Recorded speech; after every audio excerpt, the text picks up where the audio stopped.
بسم اللہ الرحمن الرحیم الحمد للہ رب العالمین الرحمن الرحیم مالک یوم الدین إياك نعبد وإياك نستعين اهدنا الصراط المستقيم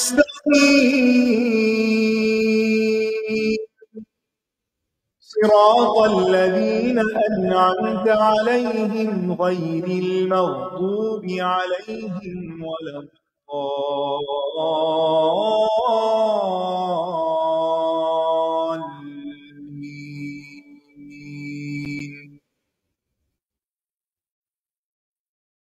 السلام علیکم ورحمۃ اللہ وبرکاتہ۔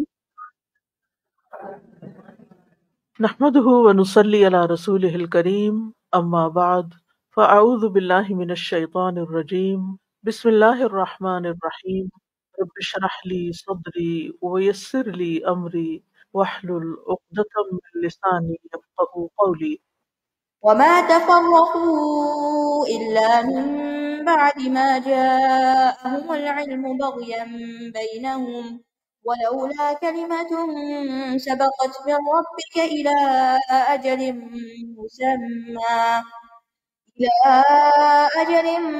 مسمى لقضي بينهم وإن الذين أورثوا الكتاب من بعدهم لفي شك منه وما تفرقوا، اور نہ اختلاف کیا اس میں مختلف ادیان والوں نے اس معاملے میں، دین کے معاملے میں، الا من بعد ما جاءهم العلم، مگر اس کے بعد کہ آ گیا ان کے پاس علم آنے کے بعد اختلاف کیا۔ وہ کیوں؟ ایک اختلاف ہو سکتا ہے لا علمی کی وجہ سے، اور ایک اختلاف ہوتا ہے علم کے ساتھ، علم کے بعد جان کر سمجھ کر پڑھ لکھ کر۔ وہ کیوں؟ بات یہ ہے کہ بعض اوقات علم کا بھی تکبر ہو جاتا ہے، اور انسان حیران ہوتا ہے کہ اتنا ہی پڑھ لکھ کر، اتنا جان کر، اتنا سمجھ کر پھر یہ حال، ایسا کیوں؟ تو بات یہ ہے، اس کی وجہ بتا دی گئی، بغیم بینہم، آپس کی ضد۔ تو جب اندر نہ بدلے تو علم تو کچھ نہیں کر سکتا۔ ضد ایسی چیز ہے، سرکشی ایسی چیز ہے جس کی وجہ سے انسان تفرقے میں پڑتا ہے، فرقہ بندی جب ہوتی ہے۔ اور علم کے بعد کا اختلاف زیادہ شدید اختلاف ہوتا ہے جس کو ختم کرنا آسان نہیں ہوتا۔ دیکھیں نا، اگر دو ناسمجھ لوگ لڑ رہے ہوں، جھگڑ رہے ہوں، تو آپ اس کو بھی سمجھاتے ہیں، اس کو بھی، وہ کہتے ہیں اچھا ہاں اب سمجھ آ گئی بات، اب نہیں لڑیں گے۔ لیکن جن کو سب سمجھ آ جائے اور پھر بھی نہ وہ جھگڑنا بند کرے تو پھر کیا ہے؟ وَلَوْلَا كَلِمَةٌ سَبَقَتْ، اور اگر نہ ہوتی ایک بات جو پہلے گزر چکی، مِن رَبِّكَ، تیرے رب کی طرف سے، إِلَىٰ أَجَلٍ مُّسَمَّى، ایک مقرر وقت تک کے لیے۔ کون سا مقرر وقت؟ قیامت۔ اور کون سی بات ہے جو گزر چکی کہ فیصلے کا دن مقرر ہے، دنیا میں نہیں فیصلہ ہوگا، کیونکہ بعض اوقات لوگ جھگڑتے رہتے ہیں، اللہ تعالیٰ دیکھتے ہیں، لیکن یہاں نہیں کوئی فیصلہ ہوتا، جھگڑے چلتے ہی رہتے ہیں اور لوگ ختم ہو جاتے ہیں انہی جھگڑوں کے ساتھ۔ تو بات یہ ہے کہ بہت سے جھگڑوں کا فیصلہ دنیا میں نہیں ہو سکتا، کہاں ہوگا؟ اجل مسمہ پہ ہوگا۔ اور اگر یہ فیصلہ نہ ہوتا اللہ کا پہلے سے، لقضی بینہم، تو دنیا میں فیصلہ کر دیا جاتا اور یہیں ان کو سزا مل جاتی سرکش لوگوں کو۔ وَإِنَّ الَّذِينَ أُوتُوا الْكِتَابَ، اور بے شک وہ لوگ جو کتاب کے وارث بنائے گئے، کس کی طرف اشارہ ہے؟ اہل کتاب کی طرف، یہود و نصارہ کی طرف۔ من بعدہم، ان کے بعد، کن کے بعد؟ پہلے لوگوں کے بعد، یعنی ان کے پاس علم بھی تھا، کتاب بھی تھی، لفی شک منہ مریب، البتہ شک میں ہے اس کی طرف سے، کس کے؟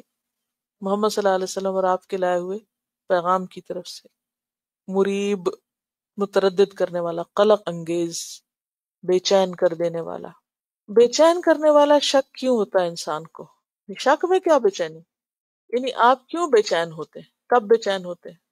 اندر سے تو دل مانا ہوتا ہے، اوپر سے ماننا بھی نہیں چاہتے، تو آپ کے اپنے اندر کشمکش چل رہی ہوتی ہے نا، تو اندر کی لڑائی انسان کو بے سکون کر دیتی ہے، اندر کی جو جنگ ہوتی ہے وہ بے سکون کر دیتی ہے، کہ اندر سے دل کہتا ہے کہ یہ سچے نبی ہیں، یہ بات درست ہے، اور جانتے بھی ہیں، اور آپ کو نشانیوں سے پہچانتے بھی ہیں، اس کے باوجود اختلاف ہو رہا ہے، تفرقہ بازی ہو رہی ہے، تو اس کی فوری سزا دنیا میں بھی ملتی ہے بے چینی اور بے سکونی کی شکل میں، اور آخرت کی تو پھر آخرت کے دن ہی فیصلہ ہوگا کون سچا اور کون جھوٹا۔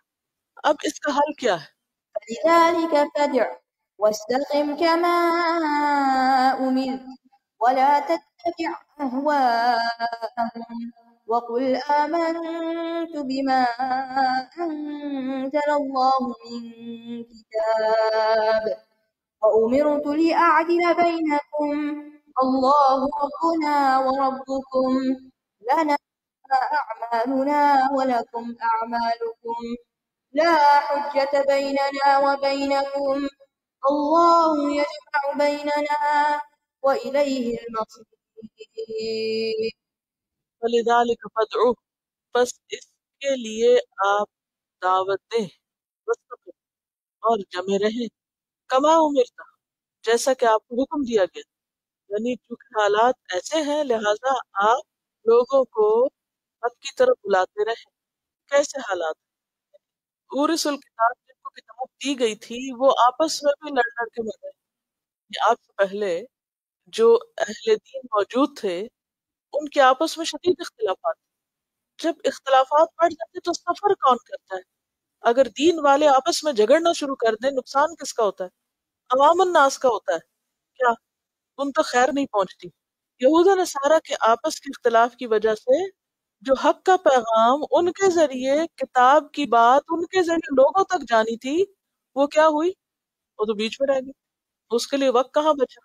آج بھی آپ دیکھیں امت مسلمہ میں یہی حال ہے، دین والے آپس میں جھگڑتے رہتے ہیں، نتیجہ کیا ہوتا ہے؟ ساری انرجیز، ٹائم، وقت ضائع ہوتا ہے کس میں؟ آپس کے ٹکرانے میں، اور جو قرآن کا اصل پیغام ہے وہ لوگوں تک پہنچ ہی نہیں پاتا۔ وہ کس وقت پہنچے؟ اس کے لیے وقت کہاں سے ملے؟ اس کے لیے پلاننگ کب ہو؟ اس کو سیکھنے سکھانے کے لیے مہلت کہاں ہو؟ جب سارا وقت اور ساری انرجی اس مصیبت میں جاری۔ اب اس سیناریو کو ذہن میں لائیے، یہ مکی صورت، یہ بھی یاد رکھیے مدنی صورت نہیں ہے۔ وہ جو پیچھے شرع لکم کی بات میں نے کی اور دین کی جو بات کی ہے تو اس سے مراد قانون نہیں ہے، کیونکہ قانون تو مدینہ میں ملا تھا۔ یہاں کس چیز کو قائم کرنے کے لیے کہا جا رہا ہے؟ توحید، کیونکہ توحید کا سبق، اللہ کی معرفت ایسی چیز ہے جو سب اختلافات دور کرتی ہے اور لوگوں کو ایک نقطے پہ جمع کرتی ہے نا، کیونکہ توحید کا اپوزٹ ہے شرک۔ توحید اور شرک آپس میں ایک دوسرے کے مقابل ہے، توحید ایک ہے اور شرک میں دوئی ہے، یعنی اس میں اختلاف۔ اسی طرح مسلمانوں کا اتحاد صرف توحید پہ ہو سکتا ہے، ایک اللہ کے نام پہ ہو سکتا ہے، جب لوگ اپنی بڑائی چھوڑ دیں اور اللہ کو بڑا مان لیں۔ اس کے بعد اتحاد کا اپوزٹ کیا ہے؟ فرقہ واریت۔ فرقہ واریت میں ہر فرقہ اپنے کسی لیڈر یا کسی خاص آئیڈیالوجی کو بڑا ثابت کر رہا ہوتا ہے، اللہ کی بڑائی پیچھے رہ جاتی ہے۔ آج بھی آپ دیکھیں نا جتنے فرقے، گروہ بندیاں بنی ہوئی ہیں اور پارٹیاں بنی ہوئی ہیں دین کے نام پر، ان میں اگر ایک چیز کامن ہو جائے کہ سب اللہ کو بڑا مان لے تو وہ سب کچھ ہی ختم ہو جائے، سب ایک ہی جگہ آ جائے، ٹھیک ہے نا؟ تو بات یہ ہے کہ اگر اتحاد قائم کرنا ہو تو بھی توحید کی طرف بلانا ضروری ہے۔ توحید کا سبق ہوگا تو ہی خلق خدا کو فائدہ پہنچے۔ آپ صلی اللہ علیہ وسلم کے آنے کی ضرورت کیوں پیش آئی؟ کہ وہ جو دین کے معاملے میں اختلافات تھے ان کو آپ کیا کریں؟ وہ جو لڑنے والے وہ لڑتے رہے ایک طرف، اور آپ کیا کریں؟ لوگوں کو اللہ کی طرف بلانا شروع کریں، کیونکہ وہ تو اپنا کام اب کر نہیں رہے۔ دیکھیں نا، نیا نبی کب آتا ہے؟ جب پچھلے لوگ جو ہیں وہ اپنا کام بھول جائیں۔ یہود کے پاس کتاب تھی، نصارہ کے پاس کتاب تھی، لیکن کتاب چھوڑ کے ان کی انرجیز کسی اور چیز پہ لگ رہی تھی۔ اللہ نے ایک نیا نبی بھیجا اور لوگوں کو توحید پر آپ صلی اللہ علیہ وسلم نے جمع کیا، اور قبائلی اختلاف اور فرقہ واریت اور وہ سب ختم کی۔ وہ جو حالی کا شعر ہے نا، قبائل کو شیر و شکر کر دکھایا۔ تو آپ کو حکم دیا جا رہا ہے فَلِذَلِكَ فَادْعُ، آپ کیا کیجئے؟ لوگوں کو دعوت دیجئے ایک اللہ کی طرف، وَاسْتَقِمْ، اور آپ خود جم جائیے جتنی مرضی مخالفت ہو، کما امرتا، جیسے آپ کو حکم دیا گیا، وَلَا تَتَّبِعْ أَهْوَاءَهُمْ، اور نہ پیروی کیجیے ان کی خواہشات کی، کیونکہ یہود و نصارہ کی طرف سے پریشر تھا اور اہل مکہ کی طرف سے کہا کہ ان کی باتیں نہ سنیں۔ وَقُلْ آمَنْتُ بِمَا أَنزَلَ اللَّهُ مِنْ كِتَابٍ، آپ کہہ دیجئے میں ایمان لایا جو بھی اللہ نے کتاب میں اتارا ہے۔ أُمِرْتُ لِأَعْدِلَ بَيْنَكُمْ، اور مجھے حکم دیا گیا کہ تمہارے درمیان عدل کروں۔ اللہ ربنا و ربکم، اللہ ہی ہمارا رب ہے اور تمہارا رب ہے۔ لنا اعمالنا ولکم اعمالکم، ہمارے لیے ہمارے اعمال ہیں اور تمہارے لیے تمہارے اعمال ہیں۔ یہ کیوں کہا گیا کہ جو تم کرتے ہو کرتے رہو، جو ہم کر رہے ہیں ہمیں کرنے دو، کل قیامت کے دن اللہ ہر ایک کو اس کے عمل کے مطابق جزا دے دے گا۔ تم سے نہیں پوچھا جائے گا ہم نے جو جرم کیا، اور ہم سے نہیں پوچھا جائے گا جو تم کر رہے ہو۔ لا حجت بیننا و بینکم، ہمارے تمہارے درمیان کوئی جھگڑا نہیں۔ اللہ یجمع بیننا، اللہ ہی ہمارے درمیان جمع کرے گا، یعنی قیامت کے دن۔ وَإِلَيْهِ الْمَصِيرُ، اور اسی کی طرف لوٹنا ہے، اسی کی طرف ہم سب کو پلٹنا ہے۔ یہ جو آیت ہے اس کے بارے میں حافظ ابن کثیر کہتے ہیں کہ یہ آیت 10 مستقل جملوں پہ مشتمل ہے۔ ایک آیت میں 10 جملے اور ہر جملہ خاص حکم پر مشتمل، گویا ایک آیت میں احکام کی 10 فصلیں، اور اس کی مثال پورے قرآن میں صرف ایک اور ہے، اور وہ ہے آیت الکرسی۔ اس میں بھی ایک آیت میں 10 باتیں ہیں، اور یہاں بھی ایک آیت میں 10 باتیں۔ پہلی فَلِذَٰلِكَ فَادْعُ، دوسری وَاسْتَقِمْ كَمَا أُمِرْتَ، تیسری وَلَا تَتَّبِعْ أَهْوَاءَهُمْ، چوتھی وَقُلْ آمَنْتُ بِمَا أَنزَلَ اللَّهُ مِنْ كِتَابٍ، پانچویں وَأُمِرْتُ لِأَعْدِلَ بَيْنَكُمْ، چھٹی اللہ ربنا و ربکم، ساتویں لنا اعمالنا ولکم اعمالکم، آٹھویں لا حجت بیننا و بینکم، نویں اللہ یجمع بیننا، اور 10ویں وإلیہ المصیر۔ کس قدر جامع آیت ہے۔ یہ اسٹریٹجی ایک طرح سے بتا دی گئی ہے کہ اختلاف کو ختم کرنے کے لیے کن کن چیزوں کی ضرورت ہے۔ والذين يحاجون في الله من بعد ما استجيب له حجتهم داحضة عند ربهم وعليهم غضب ولهم عذاب شديد۔ والذین یحاجون فی اللہ من بعد ما استجیب لہ، اور وہ لوگ جو جھگڑتے ہیں اللہ کے بارے میں، یعنی اللہ کے دین کے معاملے میں۔ کب؟ من بعد ما استجیب لہ، اس کے بعد کہ اس کو قبول کر لیا گیا، مان لیا گیا۔ استجابت کیا ہوتی ہے؟ کسی سوال کا جواب دینا اور جو چیز مانگی جائے اس کو قبول کر لینا، یعنی اللہ کے دین کو لوگوں نے ایکسپٹ کرنا شروع کر دیا تو ایسے لوگ منہ کی کھائیں گے۔ حجتہم داحدہ، ان کی حجت زائل ہونے والی ہے، یعنی آپ صلی اللہ علیہ وسلم کو تسلی دی جا رہی ہے کہ لوگ آپ کے پیغام کو ایکسپٹ کرتے چلے جا رہے ہیں، یہ جو بحثیں کر رہے ہیں اور جو حجتیں کر رہے ہیں آپ ان کو چھوڑیں، ان کی سب حجتیں دلیلیں ختم ہو جائیں گی۔ یہ ایسا ضرور ہوتا ہے کہ جب بھی کوئی شخص خالصتاً لوگوں کو اللہ کی طرف بلانے لگتا ہے تو سب مذہبی لوگ جو ہیں وہ پیچھے پڑ جاتے ہیں، اور وہ کہتے ہیں اس کی ضرورت ہی کیا ہے؟ کیا پہلے لوگ دین پہ نہیں چل رہے؟ دین کا کام نہیں ہو رہا؟ اس نئے کام کی کیا ضرورت ہے؟ اب کیا ہے؟ ایسی صورت میں انسان سوچتا ہاں واقعی میں یہ خیر مطلب، تو آپ کو تسلی دی جا رہی ہے کہ جو لوگ دین کے معاملے میں جھگڑتے ہیں اس کے بعد کے لوگ اس کو ایکسپٹ کر رہے ہیں، من بعد ما استجیب لہ، تو ان کے دلیلوں اور ان کی باتوں کی پرواہ نہ کریں، ان کی باتیں سب ختم ہو جائیں گی آہستہ آہستہ۔ تحز ہوتا ہے پاؤں کا پھسلنا۔ بیسیکلی جب جانور ذبح کرتے ہیں نا، تو آپ نے دیکھا ہوگا جب اس کی جان نکل رہی ہوتی ہے تو وہ زمین پہ پاؤں مارتا ہے، کسی نے یہ منظر دیکھا ہوا؟ اس عمل کا نام دحز ہوتا ہے۔ اچھا وہ عمل کس طرح ہوتا ہے؟ جب جانور ذبح ہوا اس کی جان جاری اور وہ پاؤں مار رہا ہے زمین پر، وہ داحز کہلاتا ہے، یعنی اب اس کی روح نکل رہی ہے، وہ پاؤں مارے یا نہ مارے، اب کیا ہے؟ ختم ہو جائے گا سب، ابھی وہ ٹھنڈا پڑ جائے گا۔ حجتہم داحدہ، ان کی حجت بھی داحدہ، ختم ہو جائے گی، دلیل باطل ہو جائے گی، غلط ثابت ہوگی۔ دحس پسلن کو کہتے ہیں۔ عند ربہم، ان کے رب کے ہاں، یعنی دنیا میں یہ بڑی بڑی باتیں آخرت میں کیا ہوں گی؟ بے جان۔ وعلیہم غضب، اور ان پر غضب ہوگا جو یہ دین کی مخالفت کرتے ہیں۔ وَلَهُمْ عَذَابٌ شدید، اور ان کے لیے شدید عذاب جو اللہ کے دین کو روکنے کے لیے بحثیں اور جھگڑے کریں۔ الله الذي أنزل الكتاب بالحق والميزان وما يدريك لعل الساعة قريب۔ اللہ الذی انزل الکتاب، اللہ ہے وہ جس نے کتاب نازل کی، قرآن، بالحق، حق کے ساتھ۔ قرآن کو معمولی چیز نہیں ہے، یہ حق لے کر اتری ہے۔ والمیزان، اور میزان اتارا، یعنی ایک کرائٹیریا، ایک ترازو۔ میزان کس کو کہتے ہیں؟ ترازو کو۔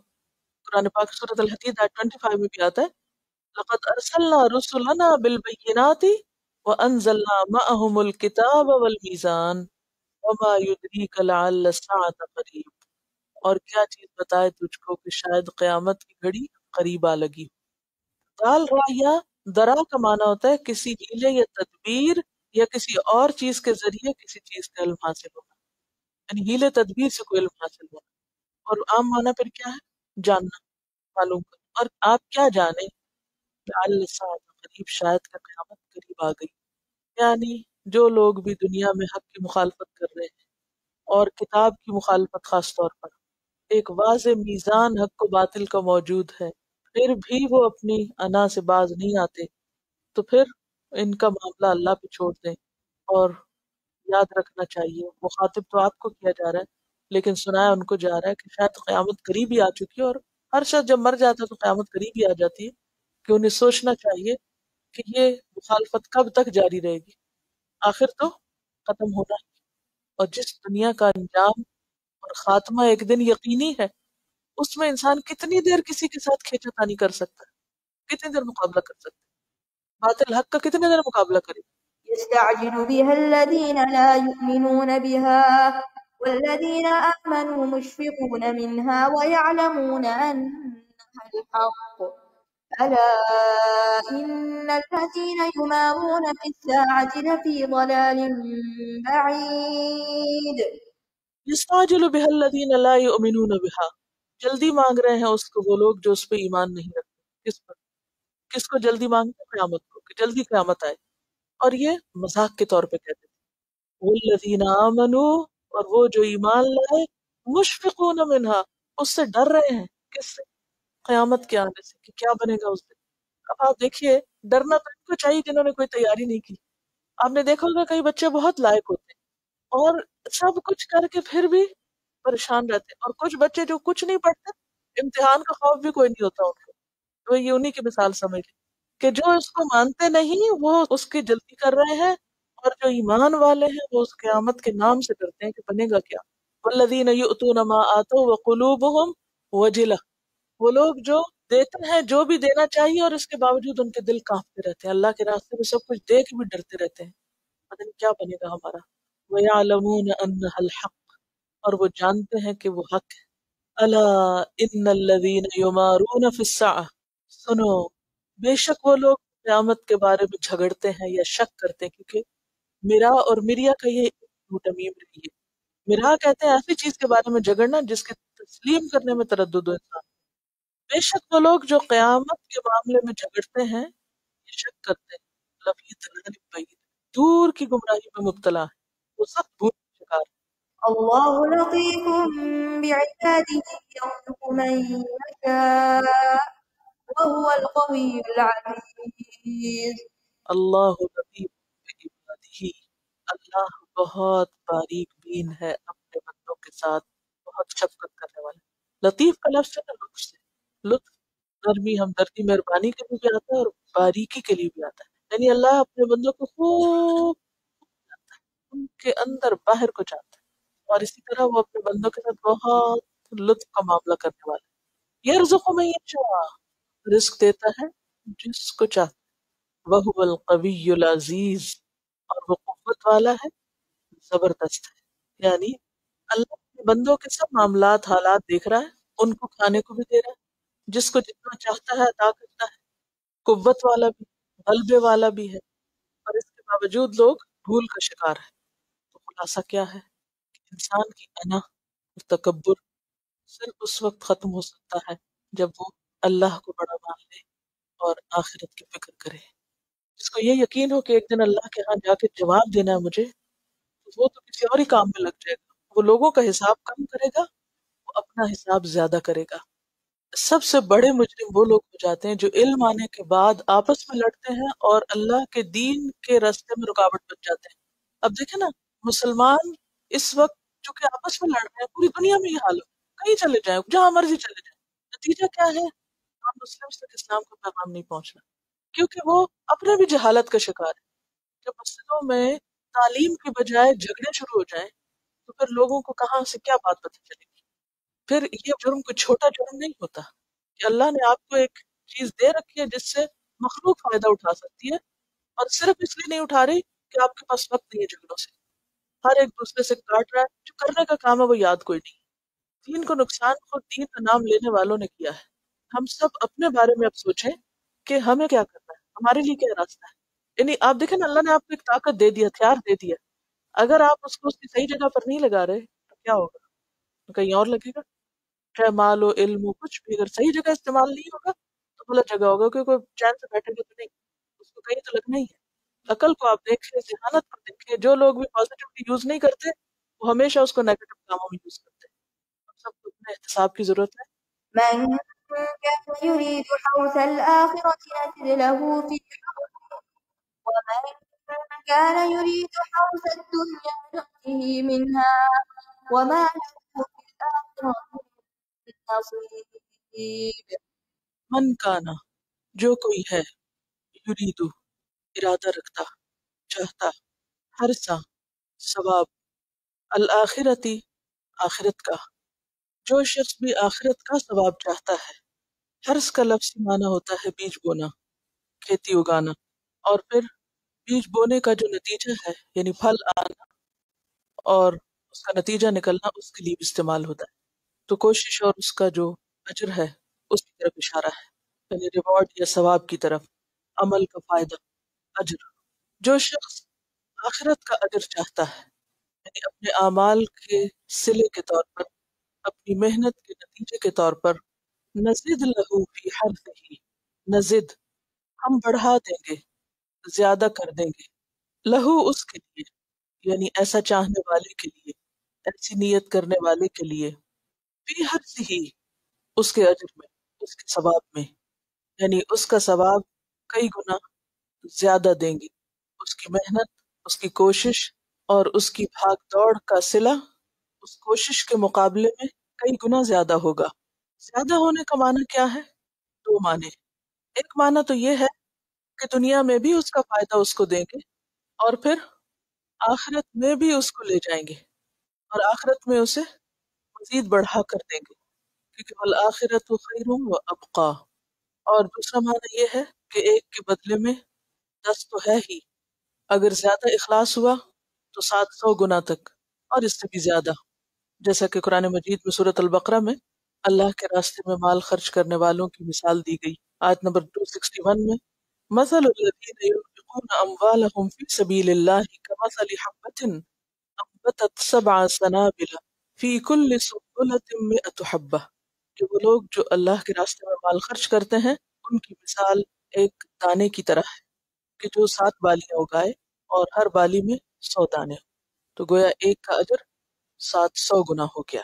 تو جو شخص ارادہ آخرت کو سامنے رکھ کر یا ارادہ آخرت کے ساتھ کوشش کرتا ہے تو ہم یعنی اللہ سبحانہ و تعالی اس کی کوشش کو بہترین طریقے سے قبول فرماتے ہیں اور اس کا اجر کئی گنا زیادہ کر کے لوٹاتے ہیں. یہ اجر اپنی کیفیت میں، کمیت میں یعنی کوانٹٹی کے اعتبار سے، کوالٹی کے اعتبار سے اور مدت کے اعتبار سے بے پناہ ہے. دنیا میں اگر کسی انسان کو کسی چیز کا صلہ ملتا بھی ہے تو عام طور پر وہ کوالٹی کے اعتبار سے یا کوانٹٹی کے اعتبار سے بعض اوقات اس کی ایکسپیکٹیشن کے مطابق نہیں ہوتا.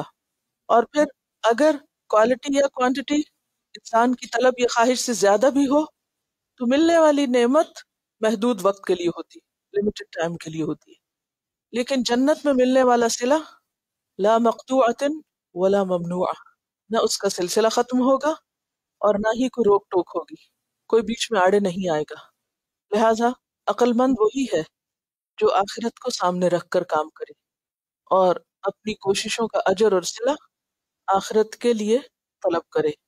اور جہاں تک دنیا کا تعلق ہے تو اس میں انسان اگرچہ بھلائی مانگتا ہے لیکن وہ اللہ سے مانگتا ہے. وہ یہ نہیں سمجھتا کہ یہ میرے اعمال کے نتیجے میں مجھے مل رہی ہے، کیونکہ انسان سے تو ہر دم ایسی کوتاہیاں ہوتی ہیں کہ جو اس کے اعمال کو برباد کرنے والی ہو سکتی ہیں.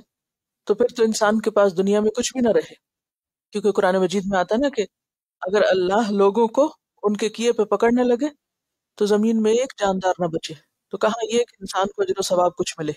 لہذا من کان یرید حرث الآخرہ، اور حرث کا لفظ ویسے بھی بہت اپروپریٹ ہے، یہاں بہت خوبصورت ہے، کیونکہ کھیتی کا تصور آتے ہی، بیج بونے کا تصور ذہن میں آتے ہی انسان کا دل کھلکھلا اٹھتا ہے ایک بیج جو میں ڈال رہا ہوں یا ایک پودا جو میں لگا رہا ہوں، اس سے کئی گنا زیادہ پھل نکلے گا، یا ایک درخت کئی پھل لائے گا بے شمار۔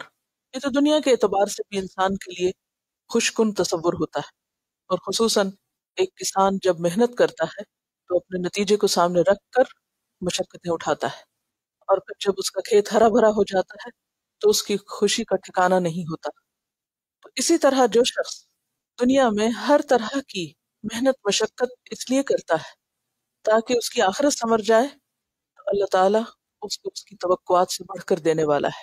وَمَنْ كَانَ يُرِيدُ حَرْثَ الدُّنْيَا، اور جو شخص دنیا کی کھیتی چاہتا ہے، یعنی دنیا کا اجر چاہتا ہے، دنیا کی لذتیں اور دنیا کی نعمتوں کے پیچھے بھاگتا ہے بس آخرت کو بھول کر، نُؤْتِهِ مِنْهَا، ہم دیتے ہیں اس کو اس میں سے، اور پھر وَمَا لَهُ فِي الْآخِرَةِ مِن نَصِیب، اور نہیں اس کے لیے آخرت میں کوئی بھی حصہ، آخرت میں اس کو کچھ نہیں ملے گا۔ کیوں؟ اس لیے کہ اس نے آخرت کے لیے کچھ کیا ہی نہ تھا، اس نے یہ سب کچھ دنیا کے لیے کیا تھا، لہٰذا دنیا میں اس کو اس کا صلہ مل گیا۔ اب یہ کیسے پتہ چلے کہ کوئی شخص کوئی کام کس لیے کر رہا ہے؟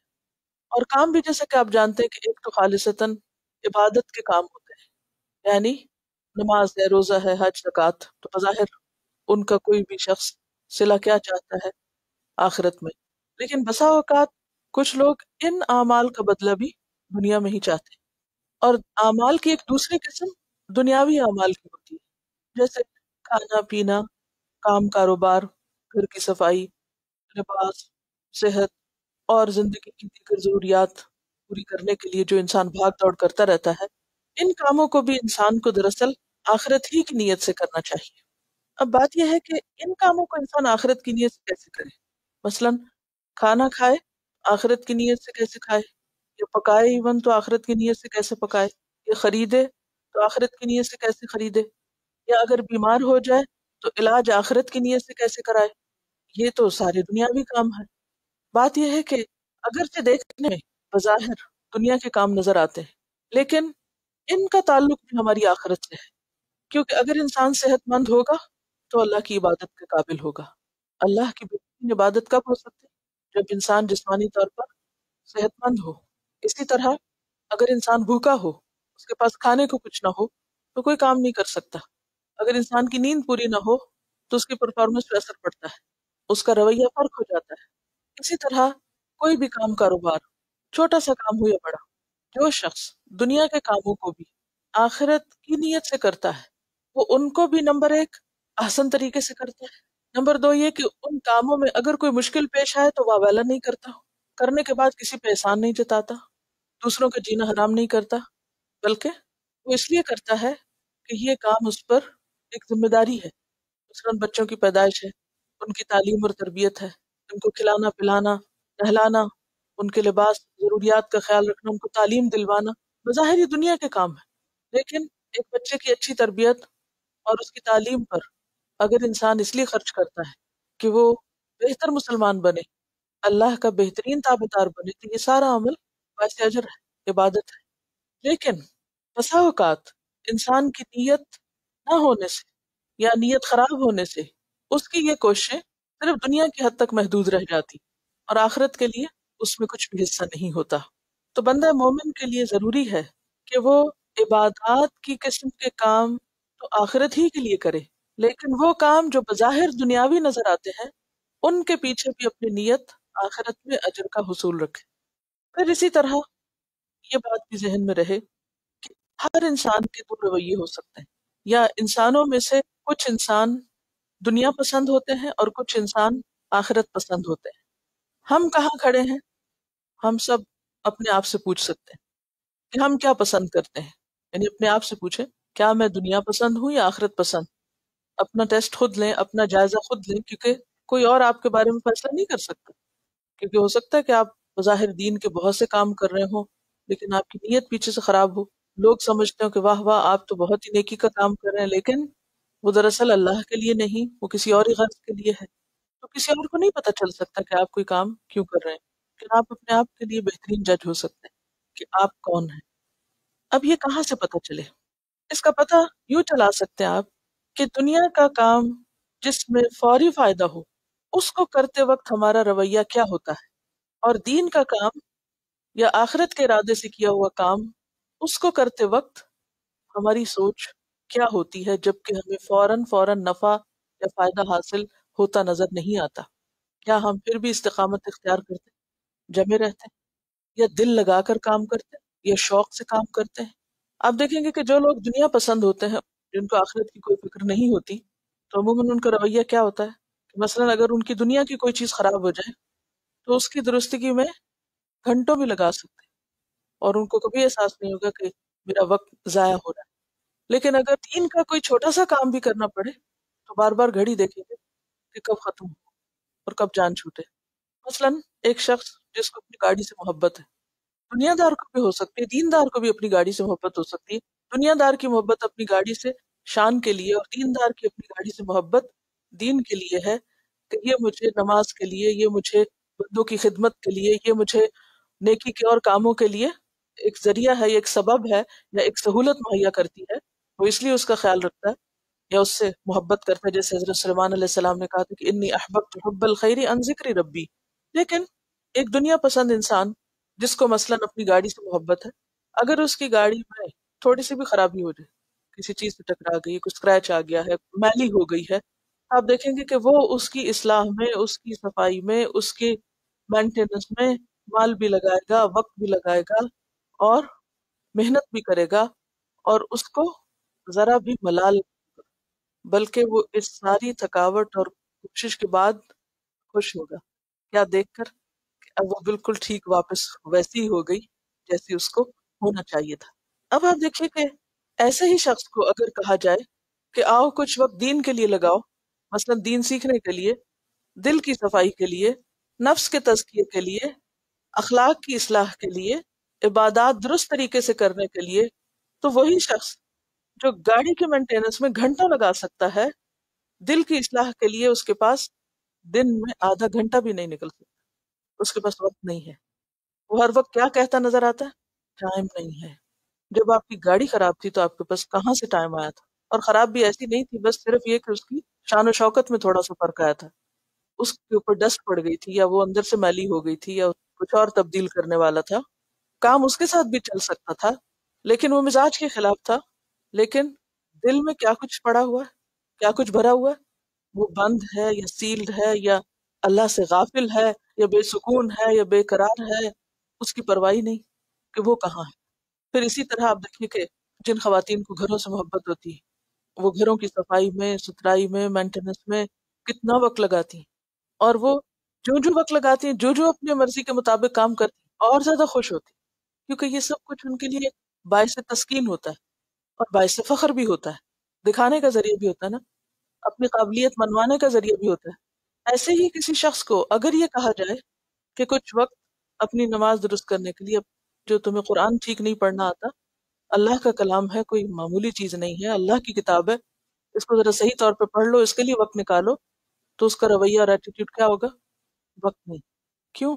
دنیا کے کام کے لیے تو بہت سا وقت ہے، ضروری اور غیر ضروری سب کے لیے وقت ہے، لیکن اپنے دل کو قرآن سے سجانے کے لیے، یا چمکانے کے لیے، یا خوبصورت سے خوبصورت طریقے پر اللہ کی کتاب پڑھنے کے لیے وقت نہیں۔ یہ رویے کیا ظاہر کرتے ہیں؟ ہمارے اندر کے انسان کو ظاہر کرتے ہیں کہ ہم کیا چاہتے ہیں، ہم دنیا چاہتے ہیں یا آخرت چاہتے ہیں؟ کیونکہ جو آخرت چاہتا ہو وہ اپنی بہترین چیز کہاں لگائے گا؟ آخرت کے کام کے لیے، اپنے وقت کا پرائم ٹائم، اپنی جوانی کا پرائم ٹائم، اپنے مال کا پرائم حصہ، بہترین حصہ وہ اس کے لیے لگائے گا، اور باقی حصہ دنیا کی ضرورت پوری کرنے کے لیے۔ اور جو دنیا پسند انسان ہوگا وہ اپنا بیسٹ دنیا کے لیے لگائے گا، اور بچا کھچا آخرت کے لیے لگائے گا۔ من کان یرید حرث الآخرۃ نزد لہ فی حرثہ۔ اب یہاں پر ایک اور خوشخبری جو دی گئی کہ جو شخص آخرت چاہے گا ہم اس کے ثواب میں بہت زیادہ اضافہ کریں گے، اور جو دنیا کی کھیتی چاہے گا تو ہم اس کو اس میں سے دے دیں گے۔ کتنا دیں گے؟ ضروری نہیں وہ سب دیں جتنا وہ چاہتا ہے۔ اس کی مزید وضاحت سورۃ بنی اسرائیل کی آیت نمبر 18 اور 19 کرتی ہے۔ من کان یرید العاجلۃ عجلنا لہ فیہا ما نشاء لمن نرید۔ جو دنیا کا ثواب جلد چاہتا ہے ہم اس کے لیے جلدی دے دیتے ہیں اس میں جو ہم چاہتے ہیں، جس کو چاہتے ہیں۔ ضروری نہیں کہ دنیا کے لیے تھکنے والا وہ سب کچھ پالے جس کے لیے وہ تھک رہا ہے، بلکہ کیا ممکن ہے کہ اس کو اس میں سے کچھ بھی نہ ملے، سب کچھ برباد ہو کے رہ جائے۔ ثم جعلنا له جہنم یصلاها مذموما مدحورا ومن اراد الآخرة وسعى لها سعيها، اور جو آخرت کا ارادہ کرے اور اس کے لیے کوشش کرے جیسی کوشش کرنی چاہیے، یعنی زبردست بھاگ دوڑ کرے، کیونکہ آخرت کا چاہنے والا، آخرت پسند انسان آخرت کے معاملے میں سست نہیں ہوتا، انتہائی بھاگ دوڑ سے کام لیتا ہے۔ وَهُوَ مُؤْمِنٌ فَأُولَئِكَ كَانَ سَعْيُهُمْ مَشْكُورًا۔ تو بنیادی طور پر اس آیت میں ہمیں اس بات سے خبردار کیا گیا ہے، محتاط کیا گیا ہے، ڈرایا گیا ہے کہ انسان صرف دنیا کے لیے جیے اور اس کی ساری محنت، کوشش، وقت، مال، انرجی صرف دنیا میں لگ جائے اور ان سے وہ آخرت کے لیے کچھ حاصل نہ کرے۔ ایک روایت میں آتا ہے کہ جو شخص اخروی زندگی کی بہتری کے لیے عمل کرتا ہے، اللہ تعالیٰ اس کی پریشانیوں کو دور کر دیتا ہے، اس کے دل کو غنی کر دیتا ہے اور دنیا ذلیل ہو کر اس کے پاس حاضر ہوتی ہے۔ اور جو آدمی دنیا کی نیت سے کام کاج میں مصروف رہتا ہے، اللہ تعالیٰ اس کی یکسوئی اور طمانینت کو درہم برہم کر دیتا ہے، یعنی اس کا اطمینان ختم کر دیتا ہے اور اس کے فقر کو اس کی آنکھوں کے سامنے رکھ دیتا ہے، اور دنیا میں سے اسے اتنا ہی ملتا ہے جتنا اللہ نے اس کے لیے لکھا ہے۔ ایک بات جو یاد رکھنی کہ وہ ہے تجدید نیت۔ 3 سٹیٹس ہوتی ہیں نا، ایک یہ کہ آپ آخرت کی نیت کریں، ایک یہ کہ دنیا کی کر رہے ہیں، اور ایک یہ کہ کوئی بھی نہیں کر رہے، نہ دنیا نہ آخرت، بس چلے ہوئے ہیں، جو بھی کر رہے ہیں روٹین بن گئی ہر چیز۔ یہ جو تیسری کیفیت ہے یہ کوئی پسندیدہ نہیں ہے، اور عام طور پر جب یہ کیفیت ہونے لگتی ہے تو اللہ تعالیٰ ہمارے فائدے کے لیے ہمیں کوئی جھٹکا دیتا ہے، کوئی مشکل آ جاتی ہے، کوئی ایسی چیز ہو جاتی ہے کہ جو ہمیں ہلا دیتی ہے، پھر ہم سوچتے ہیں اچھا میری نیت کیا تھی، اگر میں آخرت کے لیے کر رہی تھی تو کیا فرق پڑتا ہے، میں تو پھر بھی کرتی رہوں گی، اور اگر اس وقت انسان سوچے کہ نہیں میں تو کسی اور مقصد کے لیے کری، تو یہ جرکس جو آتے رہتے ہیں نا زندگی میں، یہ بھی دراصل اللہ کی ایک رحمت ہوتے ہیں کہ اللہ تعالیٰ بندہ مومن کو غافل نہیں ہونے دیتا اور اس کو جگاتا رہتا ہے کہ وہ اپنی نیت درست رکھے اور شعوری طور پہ کام کرے۔ اصل میں یہ جو انسان کی نیت ہے یا ارادہ ہے یہ کوئی معمولی چیز نہیں ہے، یہ پوری نفسیات کو ڈپکٹ کرتا ہے۔ کسی کام کے لیے اچھی نیت کرنا دراصل اپنے کو ایک تکلیف دینا بھی ہے اور اپنے آپ کو دوبارہ سے یاد دہانی کرانا اور ہوش و حواس کے ساتھ، شعور کے ساتھ زندگی بسر کرنا بھی ہے۔ اور تقویٰ کس چیز کا نام؟ شعوری زندگی کا نام ہے۔ اصل میں آپ دیکھیے کہ ہم زیادہ دیر روٹین میں رہ نہیں سکتے، یا انسان اوپر جاتا ہے یا انسان نیچے جاتا ہے، بیچ کا کوئی رستہ نہیں، کہیں کھڑے نہیں ہو سکتے آپ۔ ہر روز یا تو ایسے کام آپ کریں گے کہ آپ کا ایمان بڑھے، یا ایسے گناہ کریں گے کہ نیچے آنا شروع ہو جائے، سٹل حالت کچھ بھی نہیں۔ اگر آپ باشعور مسلمان نہیں ہیں، بس روٹین بن گئی، نیکی یا کوئی بھی چیز محض عادت بن گئی، تو اس سے آپ کا زوال شروع ہو جائے گا۔ تو اوپر جانے والے شخص کو مسلسل جاگتے رہنا پڑتا ہے اور مسلسل ایک شعوری کیفیت میں رہنا پڑتا ہے، اور اللہ تعالیٰ ہر روز، بلکہ میں تو یہ کہوں گی کہ دن میں کئی بار انسان کو ایسی چیزیں دکھاتے ہیں، ایسی چیزوں سے گزارتے ہیں کہ اس کو مواقع دیے جاتے ہیں کہ وہ اپنی نیت کا جائزہ لیتا رہے۔ ایک اور بات یہ ہے کہ اللہ کے بندے جو ہوتے ہیں نا، ان کے دل میں ہر وقت اللہ کی یاد ہوتی ہے، اللہ کی یاد کے ساتھ جیتے، ان کی ہم آہنگی ہوتی ہے پوری کائنات کے ساتھ، کیونکہ کائنات کی ہر چیز ہر لمحہ کیا کر رہی ہے؟ تسبیح کر رہی ہے، اللہ کا ذکر کر رہی ہے۔ تو جو بندہ مومن ہوتا ہے اس کے دل میں اللہ کی محبت ہوتی ہے، جس دل میں اللہ کی محبت ہوتی ہے وہ دل اللہ کو یاد کرتا رہتا ہے، ہر لمحہ یاد کرتا رہتا ہے۔ أم لهم شركاء شرعوا لهم من الدين ما لم يأذن به الله ولولا كلمة الفصل لقضي بينهم وإن الظالمين لهم عذاب أليم۔ ام لہم شرکاء، ام کیا، لہم ان کے لیے، شرکاء کچھ شریک ہیں، شریک کی جمع شرکاء۔ شرعو کیا معنی ہوتا ہے شرعو کا؟ ایک سبق پیچھے تو گزرا ہے۔ شرع کا لفظی معنی کیا ہوتا ہے؟ طریقہ مقرر کرنا، شارع عام نہیں کہتے آپ، وہ بھی راستے کے لیے ہوتا ہے۔ شرعو انہوں نے مقرر کیا، متعین کیا، لہم ان کے لیے، اہل مکہ کی طرف اشارہ ہے، من الدین دین میں سے، ما جو لم نہیں یأذن بہ اللہ اجازت دی اس کی اللہ نے، یعنی جس کی اجازت اللہ نے ان کو نہیں دی اللہ کے اذن کے بغیر.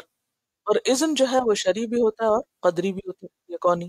اور اس کا فرق پیچھے آپ کو بتا چکی ہوں کہ اللہ کا اذن ایک شرعی ہوتا ہے جو شریعت کے احکامات میں کوئی کام کروں یا نہ کروں، اگر اللہ کے حکم کے مطابق ہے تو ہم کیا کر رہے ہیں؟ اللہ کی اجازت سے وہ کام کر رہے ہیں. اللہ نے اجازت دی ہے کہ ہاں تم ایسا کر لو، ایک چیز کھا لو. اگر نہیں کھاتے تو ہم کیا کہتے ہیں کہ اس کی ہمیں اجازت نہیں ہے، ہم ایسا کر نہیں سکتے، اللہ کا اذن نہیں. اور اس طرح قدری کیا ہوتا ہے کہ جو کچھ بھی کائنات میں ہوتا ہے وہ سب کچھ اللہ کے حکم سے ہوتا ہے. اسی طرح انسان کو اللہ تعالیٰ نے اختیار بھی دیا ہے کچھ کرے یا نہ کرے. اگر اختیار نہ ہوتا تو پھر نیت کس بات کی تھی؟ اختیار اور ارادہ اور نیت یہ سب ایک ہی جگہ سے ہوتے ہیں نا. تو بات یہ ہے کہ دین کے طریقے کی جتنی بھی چیزیں ہیں ان کو کرنے کے لیے ہمیں اپنا ارادہ اور اپنا اختیار نہیں، اپنی مرضی نہیں، بلکہ کس کی مرضی کو اختیار کرنا ہے؟ اللہ کی. کیونکہ اللہ ہی کو حق ہے کہ وہ ہمارے لیے دین کے طریقے مقرر کرے. اللہ کے سوا کسی کو بھی اختیار نہیں، نہ ہمیں خود اور نہ کسی اور مخلوق کو ہمارے لیے، نہ کسی شیطان کو اور نہ کسی انسان کو. جو بھی ایسا کرے اس کو طاغوت کہا گیا ہے. جو اللہ کے مقرر طریقے کے مقابلے میں یا اس کو ہٹا کر اپنا طریقہ لائے وہ کون ہے؟ طاغوت. پیچھے ہم پڑھ چکے ہیں والذین اجتنبوا الطاغوت ان یعبدوها وانابوا الی اللہ لهم البشریٰ، کہ وہ لوگ جو طاغوت کی بندگی سے اجتناب کرتے ہیں. تو یہ طاغوت کون ہے؟ دراصل جو لوگوں کو اللہ کی مرضی کے مقابلے میں ایک اور چیز پیش کر دیتے ہیں. مثلا اللہ تعالیٰ نے مویشی جانور ہمارے لیے حلال کیے. اہل مکہ نے دور جاہلیت میں کیا کر رکھا تھا کہ اپنی مرضی سے ان میں حلال حرام کے قاعدے بنا لیے تھے اور اس کو انہوں نے دین سمجھ کر اختیار کر رکھا تھا.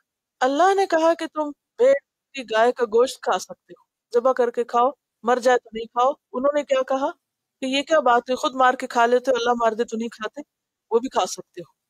تو اللہ کی بھیجی ہوئی شریعت کے مقابلے میں کوئی اور شریعت پیش کرنا یہ کیا ہے؟ شرک. دین کی نوعیت کی کوئی بھی چیز، دین کی قسم کی کوئی بھی چیز مقرر کرنا اس کا حق صرف اللہ کو ہے، کسی دوسرے کو یہ حق دینا شرک ہے. اسی لیے اللہ تعالیٰ نے ایسوں کو کیا کہا؟ شرکا کہا، شریک کہا اپنا، کہ جو اللہ کے دین کے مقابلے میں لوگوں کو اپنی مرضی کے دین کا پابند کرتے ہیں. کیونکہ حلال بھی واضح ہے، حرام بھی واضح ہے. اب اگر ایک چیز اللہ نے قرآن میں حلال قرار دی اور کوئی آ کر آپ کو کہے کہ نہیں یہ حرام کر لو اپنے لیے، یا ہم اس کو حرام سمجھتے ہیں، تو ایسے میں پھر آپ کیا کریں گے؟ اللہ کا حکم مانیں گے؟ آپ کے پاس دلیل ہے؟ کوئی مثلاً کہے کہ بھیڑ کا گوشت ہمارے خاندان میں حرام ہے کیونکہ ہمارے بزرگوں نے کہا کہ تقوی کے لیے بھیڑ کا گوشت کھانا بند کر دو. اب اس کو وہ ریلیجسلی کیا کر رہے ہیں؟ اپنے اوپر حرام کیے ہوئے. تو کسی خاندان کے بزرگ کو یہ حق نہیں کہ جس بھیڑ کو اللہ نے حلال کیا وہ اس کو خود ساختہ تقوی کے معیار پر حرام کر دے. سمجھ گئے؟ تو دین میں کسی حلال کو حرام یا کسی حرام کو حلال کرنا دراصل اللہ کے دائرۂ اختیار میں مداخلت کرنا ہے، اور یہ مداخلت کیا ہے؟ دراصل شرک ہے. اب دیکھیں کہ آپ کو یاد ہوگا حضرت عدی بن حاتم جب مسلمان ہوئے تھے تو انہوں نے آپ صلی اللہ علیہ وسلم سے ایک سوال کیا تھا کہ قرآن یہ کیوں کہتا ہے کہ اتخذوا احبارہم ورہبانہم اربابا من دون اللہ، کہ انہوں نے اپنے احبار یعنی علماء کو اور اپنے راہبوں کو اللہ کو چھوڑ کر اپنا رب بنا رکھا ہے. تو ہم تو ان کو رب نہیں کہتے، رب تو ہم اللہ کو مانتے. تو آپ نے کیا فرمایا تھا کہ کیا تم ان کے حلال کیے ہوئے کو حلال اور ان کے حرام کو حرام نہیں سمجھتے؟ ان کا ہاں یہ تم کرتے، جو وہ ہمیں حلال کر دیتے ہم کہتے یہ حلال ہے، جس چیز کو وہ کہہ دیتے حرام ہے تم کہتے حرام ہے. کہا یہی تو دراصل رب بنانا ہے اور یہی شرک ہے. اب یہاں پر شاید کسی کے ذہن میں یہ اشکال ہو کہ اچھا دنیاوی قوانین جو ہیں مثلا ٹریفک کا قانون ہے یا کوئی اور اسی طرح کے قوانین ہیں، یہ اللہ نے تو نہیں بنائے، یا قرآن میں تو نہیں لکھے ہوئے، یا کسی حدیث سے بھی ہمیں نہیں پتہ چلتے، تو کیا ان قوانین کو بنانے کا اختیار کسی کو ہے؟ یا یہ کہ یہ شریعت کے مطابق ہیں یا یہ شریعت کے مخالف ہیں؟ تو کیا کہیں گے؟ دیکھیں کہ کوئی بھی ایسا قانون جس میں انسان کی جان مال عزت کی حفاظت مقصود ہو، جو مقاصد شریعت سے ٹکراتا نہ ہو، تو وہ شریک ہونا نہیں ہوتا. اس میں شرک کی کوئی بات نہیں. مقاصد شریعت کیا ہے کہ اللہ نے جب بھی کوئی حکم دیا ہے اس کا کوئی مقصد ہوتا ہے, کوئی حکمت ہے اس کے پیچھے. کیا حکمت ہے؟ مثلا چور کا ہاتھ کاٹ لیتے, کیا حکمت ہے اس میں؟ تاکہ لوگوں کے مال کی حفاظت ہو. زنا حرام کیا تاکہ لوگوں کی عزت کی حفاظت ہو. شراب حرام کی تاکہ عقل کی حفاظت ہو. جوا حرام کیا کہ مال کی حفاظت ہو. اسی طرح زنا اس لیے بھی حرام کیا کہ نسب کی حفاظت ہو. جان, مال, عزت, نسب اور دین کی حفاظت جو ہے یہ مقاصد شریعت میں سے. تو اگر کوئی شخص کوئی ایسا ڈسپلن قائم کرتا ہے جس میں ان میں سے کسی چیز کی خلاف ورزی نہیں ہوتی تو وہ شرک نہیں ہے. ٹھیک ہے؟ کیونکہ الاصل فی الامور الاباحہ, امور یا احکامات یا جو معاملات ہیں ان میں اصل کیا ہے کہ ہر چیز حلال ہے جب تک کہ اس کو کسی دلیل سے حرام نہ قرار دیا جائے. تو خواہ وہ قوانین ہو, خواہ وہ کھانے پینے کی چیزیں ہوں, خواہ وہ کوئی بھی چیز, تو اصل کیا ہے کہ جائز ہے, حلال ہے, جب تک کوئی ایسی بات نہ ہو کہ جو اس کو حرام کر دے, خواہ وہ قرآن سے ہو یا سنت سے ہو. تو اللہ کے سوا کسی کے پاس حق نہیں, نہ ماں باپ کے پاس ہے یہ حق, نہ ہی کسی استاد کے پاس یہ حق ہے, اور نہ ہی کسی بزرگ کے پاس, اور نہ ہی کسی لیڈر کے پاس کہ وہ اللہ کے حلال کو حرام کرے یا اللہ کے حرام کو حلال کرے. اور اگر کوئی اس کو دین کے درجے میں حلال اور حرام مانتا ہے تو وہ دراصل اللہ کے ساتھ اس کو شریک کر رہا ہے. ولولا کلمۃ الفصل, اور اگر نہ ہوتی بات فیصلے کی, لقضی بینہم, البتہ فیصلہ کر دیا گیا ہوتا ان کے درمیان. فیصلے کی کیا بات کہ فیصلے کا دن آخرت کا دن ہے, مالک یوم الدین. اگر اللہ نے یہ بات طے نہ کر دی ہوتی کہ ہر بات کا فیصلہ آخرت میں ہوگا تو ان کے درمیان فیصلہ چکا دیا گیا ہوتا. کہاں؟ دنیا میں ہی. کیا فیصلہ؟ سزا دے دی جاتی. ان الظالمین, اور بلا شبہ ظالم لوگ, لہم عذاب علیم, ان کے لیے دردناک عذاب ہے. اور ظالموں سے مراد یہاں کون ہے؟ شرک کرنے والے. ایسے لوگوں کا انجام کیا ہوگا؟ ترى الظالمين مشفقين مما كسبوا وهو واقع بهم والذين آمنوا وعملوا الصالحات في روضات الجنات لهم ما يشاءون عند ربهم ذلك هو الفضل الكبير. ترى الظالمین, تم دیکھو گے ظالموں کو. کب؟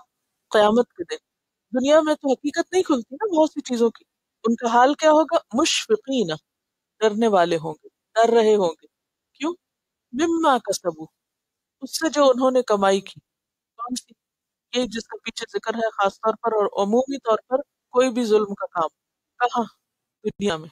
دنیا میں جو بھی وہ غلط کام کر کے گئے, اپنے ان کاموں کی وجہ سے, اپنے ان اعمال کی وجہ سے قیامت کے دن وہ خوف زدہ ہوں گے, ڈر رہے ہوں گے. لیکن ان کا یہ ڈرنا ان کو کچھ بھی فائدہ نہیں دے گا. دنیا میں ڈرتے تو بہت فائدہ ہوتا ہے, وہاں ڈرنا فائدہ نہیں دے گا. اس سزا سے اور اس جزا سے ڈریں گے نا جو ان کے اعمال کے نتیجے میں سامنے آ رہی ہوگی. وَهُوَ وَاقِعٌ بِهِمْ, اور وہ واقع ہونے والا ہے ان پر. کیا؟ عذاب, سزا, جزا. کب؟ قیامت کے دن. وَالَّذِينَ آمَنُوا وَعَمِلُوا الصَّالِحَاتِ, اور وہ لوگ جو ایمان لائے اور جنہوں نے اچھے کام کیے, فی روضات الجنات, وہ جنتوں کے باغوں میں ہوں گے. روضات, روضتن کی جمع ہے. روضہ کہتے ہیں باغ کے اندر پر بہار خطے کو. حدیقہ کا لفظ باغ کے لیے آتا ہے. کون سا باغ؟ جس کی چار دیواری ہو, باؤنڈری وال. جنت بھی باغ کے لیے آتا ہے. کون سا باغ؟ جس میں گھنے درخت ہو, بہت سایہ دار درخت. تو جنات کے روضات میں ہوں گے ایک سے زیادہ, روضات ایک سے زیادہ ہوں گے. تو روضہ کہتے ہیں کسی بھی پارک یا باغ کے اندر زیادہ خوبصورت جگہ جہاں زیادہ حسین منظر ہو اور سجاوٹ ہو, پانی ہو. جیسے آپ نے دیکھا ہوگا کہ اگر چھوٹا سا بھی باغ ہو تو عموماً کیا ہوتا ہے کہ سینٹر میں ایک فوارہ لگا دیا جاتا ہے اور اس کے آس پاس کیاریاں اور پھول, وہ حصہ, وہ کارنر زیادہ خوبصورت سجایا جاتا ہے.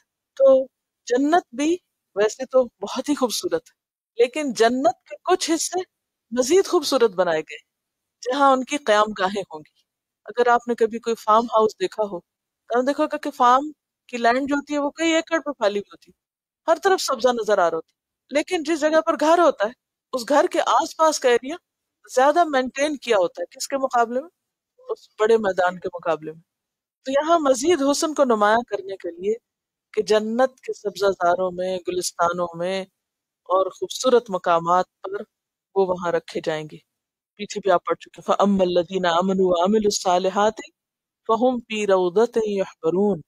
وہاں سنگلر آیا روزہ، کہ جو لوگ ایمان لا کر اچھے کام کریں وہ خاص باغوں میں خوشحال رکھے جائیں گے، یعنی خوش رکھے جائیں گے. لَهُمْ مَا يَشَاءُونَ عِندَ رَبِّهِمْ. ان کے لیے ان کے رب کے پاس وہ سب کچھ ہوگا جو وہ چاہیں گے. جیسے پیچھے آپ پڑھ چکے وَلَكُمْ فِيهَا مَا تَشْتَهِي أَنفُسُكُمْ وَلَكُمْ فِيهَا مَا تَدَّعُونَ. اور یہاں کیا فرمایا لَهُمْ مَا يَشَاءُونَ عِندَ رَبِّهِمْ. دنیا میں آپ دیکھیے کہ انسان کی کتنی خواہشات ایسی ہوتی کہ ہزاروں خواہشیں ایسی کہ ہر خواہش پہ دم نکلے. واقعی بعض اوقات انسان کے دم نکلنے کی کیفیت ہوتی ہے، جس طرح ہم ریئیکٹ کرتے ہیں کچھ چیزوں کے نہ ملنے پر. اور بڑے تو بہت سمجھداری سے کام لیتے ہیں، لیکن بچوں کو آپ دیکھیں کہ ان کی مرضی کے خلاف کوئی کام ہو تو وہ ایسا روتے ہیں کہ سانس روک لیتے ہیں، لگتا ہے کہ دم نکل جائے گا اگر وہ خاص کھلونا نہ ملا یا کوئی کھانے کی چیز یا کچھ بھی. لَهُمْ مَا يَشَاءُونَ عِندَ رَبِّهِمْ. وہاں پر ہر وہ چیز مل جائے گی جس کا انسان خواہش مند ہوگا، جو اس کی طلب ہوگی. ذَلِكَ هُوَ الْفَضْلُ الْكَبِيرُ. ذالک یہ ہے. اب پھر ذالک کا اسم اشارہ بعید کس لیے آیا؟ تعظیم کے لیے، اس نعمت اور اس جزا کی بڑائی بیان کرنے کے لیے. هو الفضل الکبیر، وہی ہے فضل بہت بڑا، الکبیر جس کے سامنے دنیا کی ہر نعمت ہیچ بہت چھوٹی ہے. دنیا میں انسان کو سب کچھ بھی مل جائے تو اس فضل کے مقابلے میں کوئی حیثیت نہیں رکھتا. اب اس آیت سے بھی کیا پتہ چلتا ہے کہ جو لوگ آخرت کو سامنے رکھ کر کام کرتے ہیں وہی دراصل عقل مند لوگ ہیں اور وہی دراصل بڑی جزا پانے والے ہیں. ذلك الذي يبشر الله عباده الذين آمنوا وعملوا الصالحات قل لا أسألكم عليه أجرا إلا المودة في القربى ومن يقترف حسنة نزد له فيها حسنا إن الله غفور شكور. ذالک الذی یبشر اللہ عبادہ، یہی وہ چیز ہے، یعنی یہ ثواب، یہ بدلہ، یہ نعمت، یہ جنت. یبشر اللہ، خوشخبری دیتا ہے اللہ عبادہ، اپنے بندوں کو. الذین آمنوا وعملوا الصالحات، کون سے بندے؟ جو ایمان لائے اور جنہوں نے اچھے کام کیے. تو شرط کیا ہے پھر؟ ایمان لا کر اچھے کام کرنا. قل لا اسألکم علیہ اجرا، کہہ دیجئے نہیں میں تم سے سوال کر رہا اس کام پر کسی اجر کا. کس کام پر؟ تبلیغ کے کام پر، امر رسالت پر. اور تمام پیغمبروں نے یہی کہا لا اسألکم علیہ من اجر ان اجری الا علی اللہ. قل لا اسألکم علیہ اجرا الا المودۃ فی القربى، الا مگر المودۃ محبت، مودت جو ہے یہ محبت سے اگلا درجہ ہے. فی القربى قرابت میں. میں تم سے اس کام پر کسی قسم کے اجر کا کوئی طالب نہیں ہوں سوائے اس کے کہ میں کیا چاہتا ہوں کہ تمہارے اندر قرب کی محبت پیدا ہو جائے. کس کے قرب کی؟ اللہ کے قرب کی. یعنی میری ساری کوششوں کا دراصل محور یہی ہے کہ تم اللہ کے قریب ہو جاؤ. آیت کے اس حصے کی تفسیر میں 4 اقوال ملتے ہیں، 4 طرح اس کی وضاحت کی گئی ہے، لیکن اس میں جو راجح معنی ہے اس کو میں نے بیان کیا ہے. وہ 4 اقوال کیا ہیں؟ ایک یہ کہا گیا کہ میں تم سے ویسے تو کچھ نہیں مانگتا، ہاں یہ ضرور چاہتا ہوں کہ تم میرے اور اپنے درمیان جو رشتہ داری ہے اس کا لحاظ رکھو، کیونکہ نبی صلی اللہ علیہ وسلم کے رشتہ دار ہر قبیلے کے اندر موجود تھے اور ہر جگہ سے مخالفت بھی ہو رہی تھی کہ تم مخالفت نہ کرو کیونکہ تم میرے رشتہ دار بھی ہو. ایک یہ معنی بیان کیا گیا.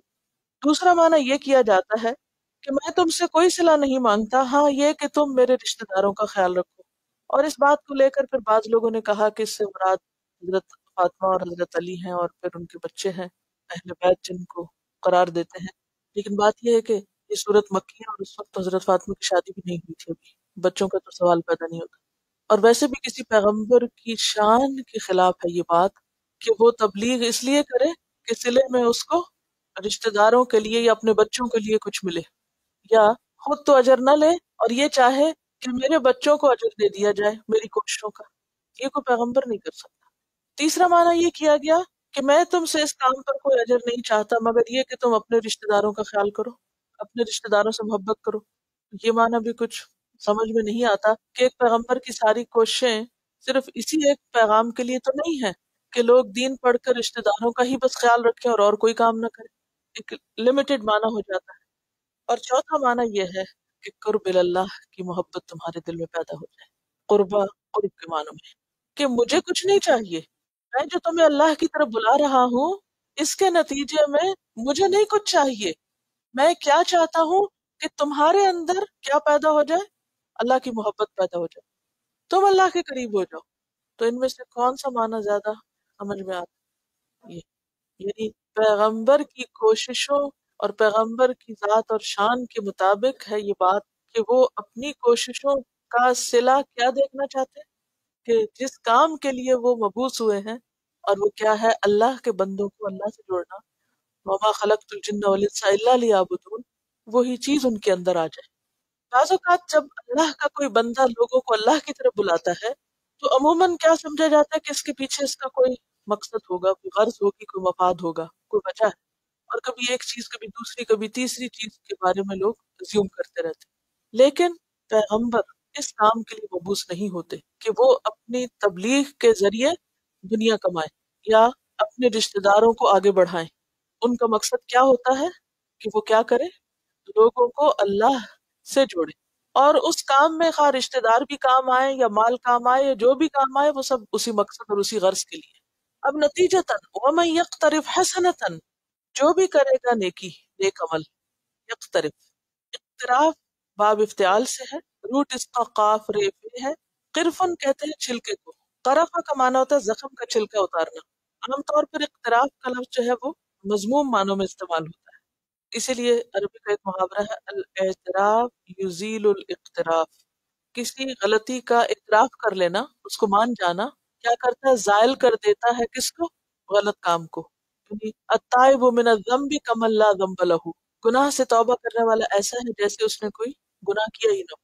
الاعتراف یزیل الاقتراف، تو اقتراف عام طور پر کوتاہی کمی کے لیے آتا ہے، یعنی پوری کوشش کے لیے، لیکن پھر عام معنی بھی ہے اس کا، اور وہ کیا ہے، کوشش کرنا، محنت کرنا۔ وَمَن يَقْتَرِفْ حَسَنَةً، اور جو کمائے گا، حسنتاً نیک عمل، یعنی جو بھی نیکی کرے گا، نزد لہ فیہا حسنا، ہم بڑھا دیں گے اس کے لیے اس میں اچھائی کو، یعنی جو شخص نیکی کرے گا ہم اس نیکی میں مزید نیکی کا اضافہ کر دیں گے۔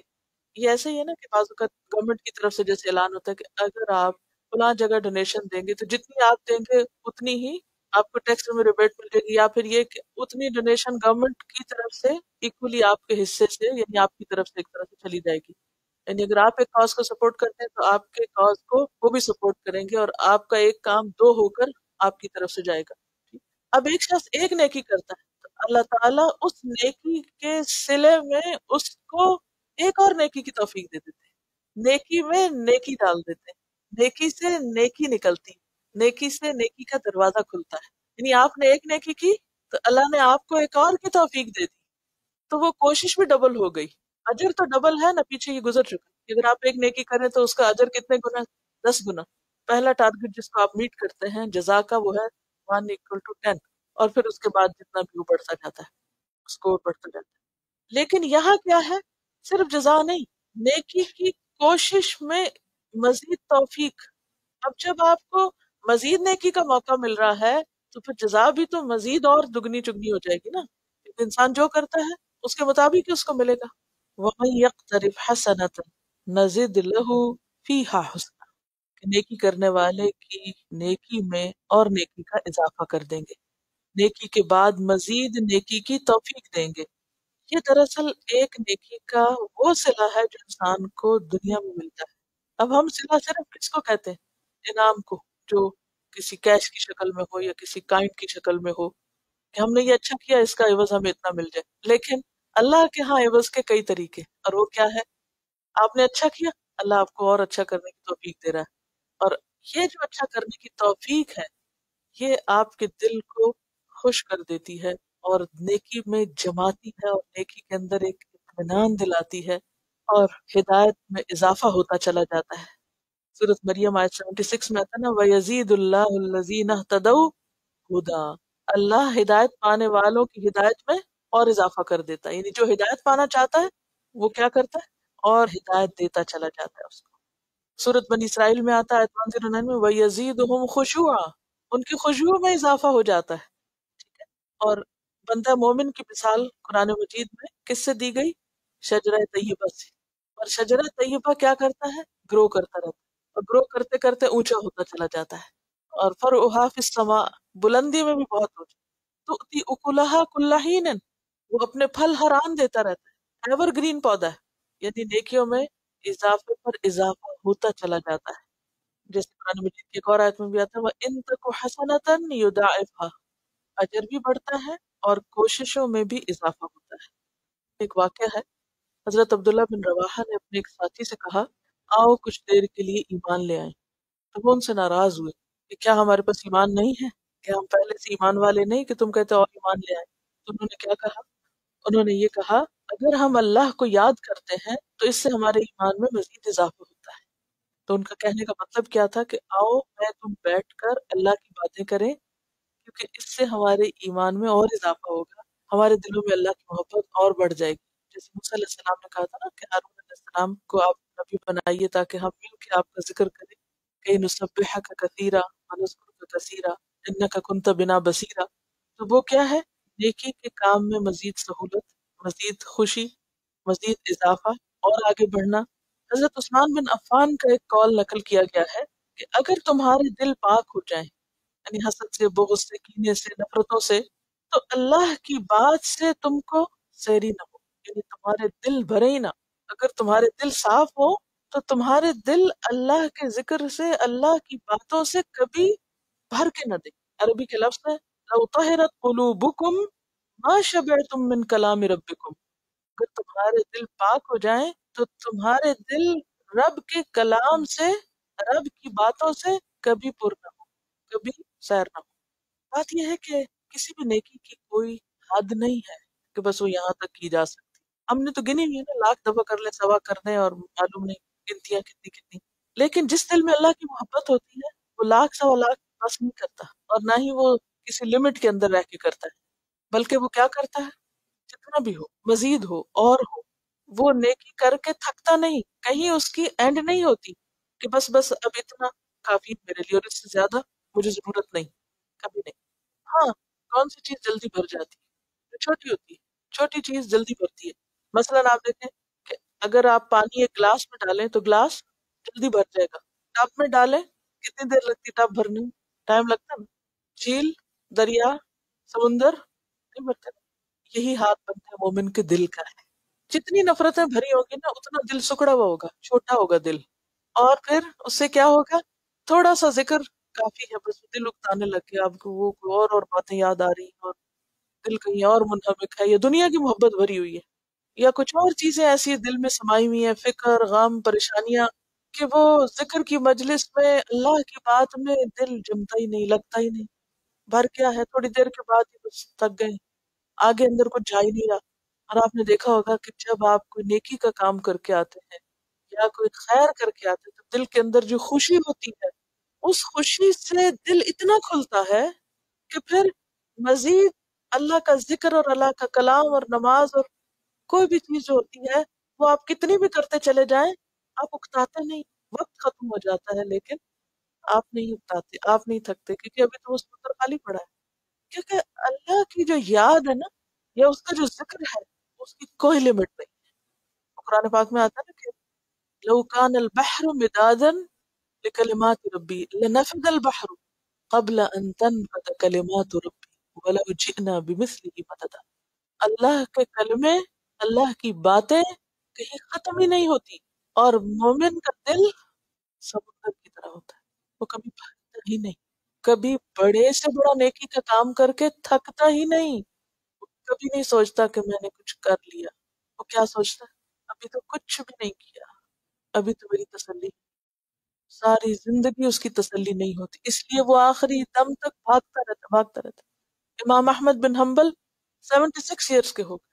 اب 76 ایئرس کا بندہ جو ہے یہ اپنی عمر گزار چکا ہوتا ہے، ایک طرح سے بوڑھا ہو چکا ہوتا ہے، جب انہیں پتہ چلتا ہے کہ شہر میں کوئی محدث آیا ہے، کوئی عالم آیا ہے، تو بچوں کی طرح قلم دوات اٹھا کے بھاگ رہے ہوتے تھے، گلی میں تیز تیز چل رہے ہوتے تھے. تو ان سے پوچھا جاتا کہ الا متا، کب تک؟ جب تک زندہ ہوں. کہ علم حاصل کرنے سے میں تھکتا ہی نہیں، میرا دل بھرتا ہی نہیں کہ میں نے سب سیکھ لیا. کیوں اللہ کے رسول صلی اللہ علیہ وسلم کو کہا گیا وقل ربی زدنی علما، زدنی زدنی، اور دے اور دے. کس کا دل بھر جاتا ہے؟ کون تھک جاتا ہے؟ کون اکتا جاتا ہے؟ کون سمجھتا ہے کہ کافی ہے؟ جس کا دل چھوٹا ہوتا ہے.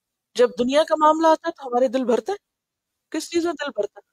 جس چیز سے ہمیں محبت ہوتی ہے اس سے تو کبھی دل بھرتا ہی نہیں، بھرتا ہی نہیں. مثلاً جس انسان سے آپ کو محبت ہو، اس سے باتیں کرتے کبھی دل بھرتا ہے؟ کبھی نہیں بھرتا. جس کھانے سے محبت، آپ نے دیکھا ہوگا کہ جن لوگوں کا پیٹ چھوٹا ہوتا ہے نا وہ تھوڑا سا کھا کے بھی سیر ہو جاتے ہیں. اور جو پیٹو خان ہوتے ہیں، وہ پیٹو خان کی نظم سنی ہوئی آپ نے، جس سے کہتے ہیں پیٹو خان ہے میرا نام، کھانے سے ہے مجھ کو کام، دن بھر کھاتا رہتا ہوں پھر بھی بھوکا رہتا ہوں، اور چائے من پر پیتا ہوں. وہ بچپن میں ہم نے یاد کی تھی. تو وہ ایک سمبل ہے کہ جن لوگوں کو کھانے کا شوق ہوتا ہے ان کا دل کہیں نہیں بھرتا، بس وہ ہر وقت ہر دم کھانے کو تیار رہتے ہیں. جتنا بھی دے دو تھوڑا ہے، تب ڈال لیں گے اندر. کیونکہ پیٹ بڑا ہے نا. اور اسی لیے کہتے ہیں بھوک جتنی بڑھاتے جاؤ بڑھتی جاتی، جتنا کھاتے جاؤ. تو کھانے کے شوقین کا ظرف بہت بڑا ہے. اور اسی طرح اللہ کی باتیں، اللہ سے محبت کرنے والوں کا دل بہت بڑا ہے کہ وہ مرتے دم تک بھی، لحد تک پہنچ کے بھی مطمئن نہیں ہو سکتے کہ ہم نے سب کر لیا ہے. ان کو بھی اور بھی چاہیے، اور چاہیے. حل من مزید. اب کیا ہوتا ہے، اس نیکی کے مواقع کس کو ملتے ہیں؟ مواقع تو بہت ہے، بہت ہے. تو یہ ہر ایک کے ظرف کے مطابق ہے. جو ایک کرتا اللہ اس کو دو دے دیتا ہے، جو دو کرتا اللہ اس کو چار کی توفیق دیتا ہے، چار کرتا اس کو 8 کی توفیق دیتا ہے، اور اس سے بھی زیادہ کی توفیق دیتا ہے. وہ ایک وقت میں کتنا کچھ کر جاتا ہے. زندگی اور وقت تو سب کے پاس گنا چنا ہی ہوتا ہے نا. دن کے 24 گھنٹے ہر ایک کو ملتے ہیں. عمر کے 40 سال 50 سال ملے، لیکن کچھ لوگ ان 40 سالوں میں بھی وہ کر جاتے ہیں جو دوسرے 80 میں بھی نہیں کرتے، کیونکہ ان کو کچھ سوچتا ہی نہیں. یہ ہے اللہ کی رحمت، یہ ہے اللہ کی عنایت کہ وہ آپ کو زیادہ سے زیادہ مواقع دے، مزید سے مزید کرنے کی توفیق دے، اور راہیں کھول دے. اور یہ کب کھلتی ہیں؟ نیکی کرنے سے ہی کھلتی ہیں. وَمَن يَقْتَرِفْ حَسَنَةً. اور اب آپ دیکھیے کہ درخت کی چھال اتارنا یا زخم کا چھلکا اتارنا، اس سے تشبیہ دی گئی ہے، یعنی اس لفظ کو، جیسے ایک زخم بھرتا ہی نہیں اگر اس کا چھلکا اتارتے چلے جائیں، نہیں بھرتا. بعض لوگوں کو عادت ہوتی ہے نا، وہ چھیلتے رہتے ہیں. ذرا سا بھی زخم بھرے گا پھر چھیل دیں گے، وہ کیا ہوگا، پھر ہرا ہو جائے گا، پھر ہرا ہو جائے گا، پھر ہرا ہو جائے گا، ساری زندگی نہیں ختم. اسی طرح جو نیکی کا شوق رکھتے ہیں، اللہ تعالیٰ ان کو مزید سے مزید توفیق دیتا چلا جاتا ہے، اور وہ کہیں بھی جا کے رکتے نہیں. ان کے خشوع میں اضافہ ہوتا رہتا ہے، ان کی نیکیوں کی حرص میں. نزد لہو فیہا حسنا. انہوں نے نیکی کی، اللہ نے ایک نیکی اور ڈال دی. ایک کام کیا، 2 اور ذمے آ گئے، 2 کیے 4 اور آ گئے. اچھا وہ ہر ایک کو کیا کہتے ہیں؟ اہلاً و سہلاً، مرحبا. کچھ لوگوں کا ایٹیٹیوڈ کیا ہوتا ہے، اگر ان کو ایک سے دوسرا کام دے دیا جائے نا تو ان کا رویہ کیا ہوتا ہے؟ اچھا اب یہ بھی کرنا ہے، پہلے نظر نہیں آ رہے میرے پہ کتنے کام، ایک اور بھی ڈال دیا. ایک ایٹیٹیوڈ ہوتا ہے کہ نہیں نہیں اور کی گنجائش نہیں، اپنے پاس رکھو، نیکی کا موقع. اور کچھ لوگ یہ تو کوئی کام ہی نہیں، ہو جائے گا، یہ تو ابھی ہو جائے گا، یہ کیا مشکل ہے. ان کو ایک کام کہیں وہ 2 اور مانگ لیں گے. ایٹیٹیوڈ ہے نا. حالانکہ دن تو ان کے پاس بھی اتنا ہی ہوتا ہے جتنا ان کے پاس ہوتا ہے جو کچھ نہیں کرنا چاہتے. تو یہ ایک پوری نفسیات ہوتی ہے. جب آپ ارادہ کرتے ہیں نا، جیسے پیچھے ارادے کی بات، من کان یرید حرث الاخرہ نزد لہ فی حرثہ، اس کی کھیت بھرتے جائیں گے. اور بالکل ایسے ہی جیسے آپ نے دیکھا کچھ لوگوں کے پاس چھوٹی سی زمین ہوتی ہے نا، اس میں انہوں نے کیا کچھ اگا رکھا ہوتا ہے. چھوٹا سا پیس آف لینڈ ہوتا ہے، درخت بھی اس میں ہوگا، اور موسمی سبزیاں بھی ہوں گی، اور پھل بھی ہوں گے، اور پھول بھی بیچ میں لگا لیں گے، اور کہیں کچھ ڈال دیں اور کہیں کچھ، اور وہ ہرا بھرا سب کچھ ہوگا. اور کچھ لوگوں کے پاس وہی جگہ ہوگی ویران اجاڑ پڑی ہو، پتہ ہی نہیں کیا کرنا ہے، جانتے ہی نہیں. اس سے یہ بات بھی پتہ چلتی ہے کہ یہ سب کچھ اللہ کی توفیق سے ہوتا ہے. اور اللہ کس کو توفیق دیتا ہے؟ جس کو وہ چاہتا ہے. کس کو چاہتا ہے؟ جس کے اندر وہ دیکھتا ہے کہ یہ کرنے والا ہے، یہ کرے گا، اس کو شوق ہے کرنے کا. کیونکہ آپ اپنے کو دیکھیے نا، کہ اگر آپ کسی کے پاس جائیں، اسے کوئی کام کہیں، اور آپ دیکھیں کہ وہ منہ بناتا ہے آگے سے، یا نہیں کرنا چاہتا، یہ کر کے احسان جتاتا ہے، تو آپ کیا کرتے ہیں؟ بھائی اس کے بعد اس کو کوئی کام نہیں دینا. اور ایک وہ شخص ہے کہ جو خوشی سے کرتا ہے تو پھر اگلی دفعہ بھی آپ کا کیا دل چاہتا ہے اور کرو، اور اس سے مزید کروا لیتے ہیں آپ، تو اس کو مزید موقع مل گیا. اسی لیے کسی بزرگ کا قول ہے، نام یاد دی، کہتے ہیں کہ اگر کوئی شخص تہجد پڑھتا ہو اور اس کی عادت چھوٹ جائے تو یہ ہو نہیں سکتا سوائے اس کے کہ اس سے کوئی گناہ سرزد ہوا ہے. کیونکہ جب انسان الٹی طرف چلتا ہے، غلط کام کرتا ہے، گناہ کرتا ہے، تو نیکی کے مواقع بھی سکڑنا شروع ہو جاتے ہیں. جو پہلے کر رہا ہوتا ہے اس حال سے بھی جاتا ہے. بعض اوقات انسان کام کر کے منہ سے ایسی بات نکالتا ہے نا، احسان جتا دیتا ہے یا کچھ بھی ایسی بات کرتا ہے کہ جس سے کیا ہوتا ہے، نیکی کی توفیق یا موقع چلا جاتا ہے. اب وہ سوچتا رہتا ہے اچھا پھر میں کروں، لیکن وہ تانا بانا جڑتا ہی نہیں. حالانکہ اسی وقت میں وہ بہت کچھ کر رہا تھا، اب کیا ہے، کر ہی نہیں پا رہا. اور آپ نے خود پر یہ کیفیت دیکھی ہوگی بار بار. کبھی نیکیوں کا موسم میں بہار ہوتا ہے اور ایک کام بھی آپ کریں، دوسرا تیسرا کرتے نہیں. اور کبھی ایک وقت ہوتا ہے کہ سب کچھ ہے اور آپ کچھ بھی نہیں کر رہے، وقت بھی ہے، ہر چیزیں کر ہی نہیں پا رہے، کچھ کوئی برکت ہی نہیں. تو اس میں استغفار کرنی چاہیے کہ اللہ میں اپنے عمدن، جانے بوجھے اور انجانے سارے گناہوں کی معافی مانگتی ہوں. تو مجھ سے نیکی کی توفیق نہ چاہیے. وَمَن يَقْتَرِفْ حَسَنَةً نَزِدْ لَهُ فِيهَا حُسْنًا إِنَّ اللَّهَ غَفُورٌ شَكُورٌ. بے شک اللہ تعالیٰ غفور بھی ہے، شکور بھی ہے، بخشش فرمانے والا ہے، بے حد قدردان ہے. غفور تو ہے گناہوں کو معاف کرنے والا، ڈھانپنے والا، اور شکور کم کوشش پر زیادہ اجر دینے والا. کہ پھر بندے کے اندر سچی تڑپ آتی ہے، وہ ہاتھ بڑھاتا ہے، اللہ اس کا ہاتھ تھام لیتا ہے اور اس کو مزید توفیق دے دیتا ہے اور کرنے کا موقع دے دیتا ہے. یاد رکھیے جھوٹ سب سے بڑی لعنت ہے جس کی وجہ سے انسان سے نیکی کے موقع جاتے ہیں. اور ابو بکر رضی اللہ تعالیٰ عنہ کی زندگی جو ہے وہ ایک سمبل ہے سچائی کا. تو جتنا آپ سچ بولیں گے اپنے ساتھ، لوگوں کے ساتھ، اللہ کے ساتھ، اتنے زیادہ آپ کو نیکی کے مواقع ملیں گے. آج کے لیے اتنا ہی کافی ہے. آخر دعوانا ان الحمد للہ رب العالمین. سبحانک اللہم و بحمدک، اشہد ان لا الہ الا انت، استغفرک و اتوب الیک. السلام علیکم و رحمۃ اللہ